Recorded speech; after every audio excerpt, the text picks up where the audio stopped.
ಎಲ್ರಿಗೂ ನಮಸ್ಕಾರ. ನಾನು ಅಂಬಿಕರಾಜ್. ನಾನಿವತ್ತು ಸೌತೆಕಾಯಿಂದ ರೊಟ್ಟಿ ಮಾಡ್ತಿದ್ದೀನಿ. ತುಂಬ ಮೃದುವಾಗಿ ತುಂಬ ಟೇಸ್ಟಾಗಿರುತ್ತೆ. ಒಂದು ಸೌತೆಕಾಯಿನ ತುರಿತಾ ಇದ್ದೀನಿ. ಒಂದು ಬೌಲ್ಗೆ 1 ಲೋಟ ಚಿರೋಟಿ ರವೆ, 2 ಲೋಟದಷ್ಟು ತುರಿದಿರೋ ಸೌತೆಕಾಯಿ, 1 ಲೋಟದಷ್ಟು ಸಣ್ಣಗೆ ಹೆಚ್ಚಿರೋ ಈರುಳ್ಳಿ, ಸ್ವಲ್ಪ ಹಸಿರು ಮೆಣಸಿನ್ಕಾಯಿ, ಕೊತ್ತಂಬರಿ ಸೊಪ್ಪು, ಕರಿಬೇವಿನ ಸೊಪ್ಪು, ಜೀರಿಗೆ, ಉಪ್ಪು ಹಾಕಿ ಚೆನ್ನಾಗಿ ಕಲಿಸ್ತಿದ್ದೀನಿ. ಇದಕ್ಕೆ ನೀರು ಹಾಕಬಾರ್ದು.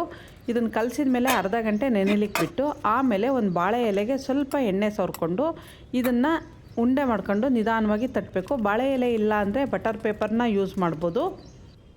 ಇದ್ರ ಡೀಟೇಲ್ ವೀಡಿಯೋಗೆ ನನ್ನ ಯೂಟ್ಯೂಬ್ ಚಾನಲ್ಗೆ ಭೇಟಿ ಕೊಡಿ. ಈಗಾಗಲೇ ನಾನು ಅಲ್ಲಿ ಅಪ್ಲೋಡ್ ಮಾಡಿದ್ದೀನಿ. ಎಷ್ಟು ಸಾಧ್ಯನೋ ಅಷ್ಟು ತೆಳ್ಳಗೆ ತಟ್ಟಿ ಕಾದಿರೋ ಹಂಚಿನ ಮೇಲೆ ಈ ಬಾಳೆ ಎಲೆ ಸಮೇತ ಈ ಥರ ಹಾಕಬೇಕು.